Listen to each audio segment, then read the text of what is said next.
Hi again. So, I want to talk about this phrase that I think everybody has heard, and I think a lot of people take for granted because it's been around and it gets thrown around and we see it a lot. But I don't think many people take the time to consider what it actually means or what carrying out the practice of doing so would entail. And that phrase or saying is know thyself. You've seen it in Latin, in the Matrix, and perhaps you've heard the term Kemet in the Kemetic language. But know thyself, as common as it is, it's been around from ancient times to modern times, I believe is a very profound thing. And it has been a very profound thing in my life. And it's something that I work on all the time. And I've grown a lot from the exercise. And what that is for me, and I'm not saying that my methods are the way to go about doing this, but I'm just offering what I do and perhaps inspiring some of you to try and attempt the same. I don't have a television. Not that I'm saying you should get rid of your television. I'm not saying that. But I don't for the purpose that it has, for a number of reasons I don't have a television, but one purpose that not having a television has served, or one thing that it has enabled, is that now I get to spend my free time either reading or observing myself. And I know that can sound really strange. Like, what do you mean you're observing yourself? Like, are you standing in the mirror and looking at yourself, Simone? No. But I literally will take out my journal and I will observe my thoughts. And I will go through my day and think about what happened to me today. What situations did I come across? How did I feel? Was I ecstatic? Did I get angry today? Why did I get angry today? Why did I feel like that was the appropriate response to the situation? And so this is something that I am pseudo-challenging. I mean, take it up if you want to, or if you don't. But I am just suggesting that perhaps if one wants to get to know themselves, that they can do the same for a period of 2 weeks and see how it goes.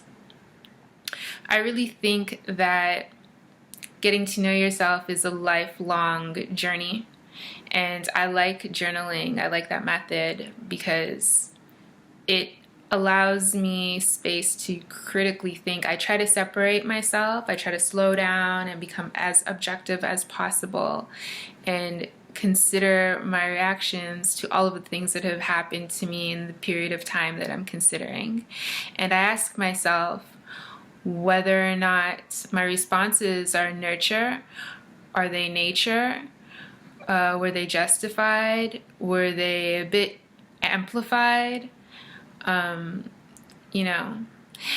study a branch of philosophy that basically states you can choose your emotions, that one can choose their emotions. And in the beginning of that course of study, when the concept was brought to me, I was kind of like, this is ridiculous. This is absurd because, come on, it's only natural. Of course you're going to get angry if this happens or that happens. Like, what do you mean? Choose your emotions. But as time has gone on, I've realized that that's actually quite accurate, Sometimes things happen and there's nothing you can do about them. Yet you allow them to ruin your day, your week, It's like if I drop my phone in the toilet, yeah, that sucks, but I could be angry for a week. I could ruin that brunch with friends or ruin that night out because I'm salty that my phone is broken. Or I can look at it for what it is, something that happened and it's water damaged and it needs to be replaced, but I'm going to enjoy this brunch and I'm going to have fun tonight. And I find that things are much better when I slow down and I choose how I'm going to react to something. And I also find that within examining oneself, one might find that there are things hiding in their subconscious, repressed feelings, repressed ideas, even ideas and, concepts that we've absorbed from our environment that we haven't realized that we have, that influence a great deal of our behavior and how we look at the world and what we think is possible for us. And I think that, getting to know yourself is a gateway.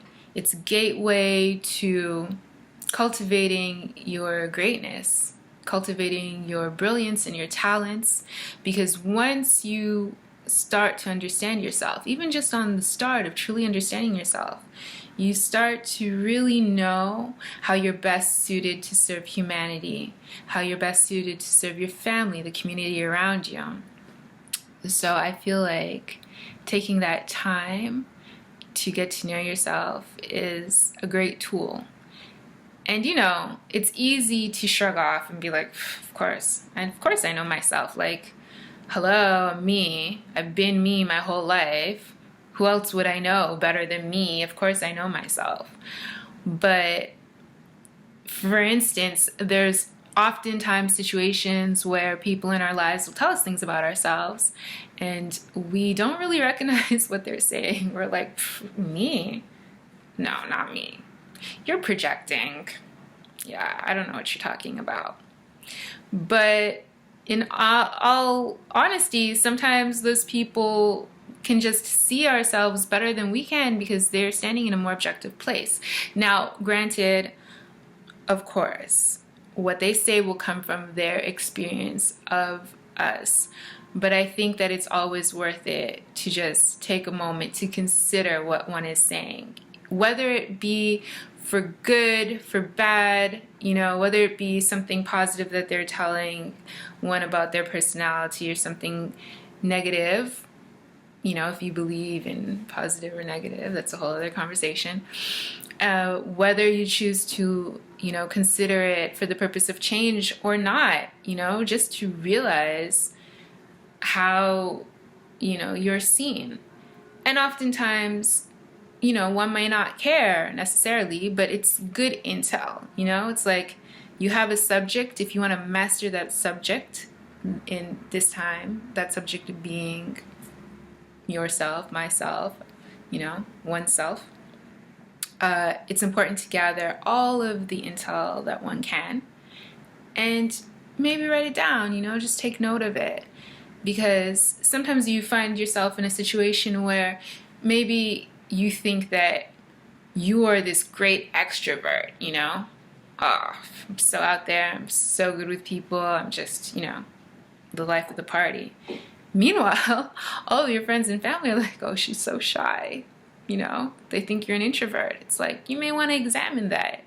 You may just either for knowing's sake or perhaps cultivating a different aspect of your personality might be helpful. Perhaps in a job situation or in a social situation that's important to you. So, I just wanted to bring that to you today, and I wanted to kind of present the idea of maybe taking time to actually sit and get to know yourself like you're knowing another person, like you're getting to know another person. Take yourself on a date. Take yourself to a museum or to a film, or expose yourself to something that you wouldn't normally expose yourself to, and journal the reaction, journal what your thoughts are. Perhaps put yourself in a situation that you're slightly uncomfortable with. If you're very introverted, take yourself somewhere that requires a level up of social interaction, or vice versa. And so with that said, I want to leave with the words of Lao Tzu. He says, knowing others is intelligence. Knowing yourself is true wisdom. Mastering others is strength. Mastering yourself is true power.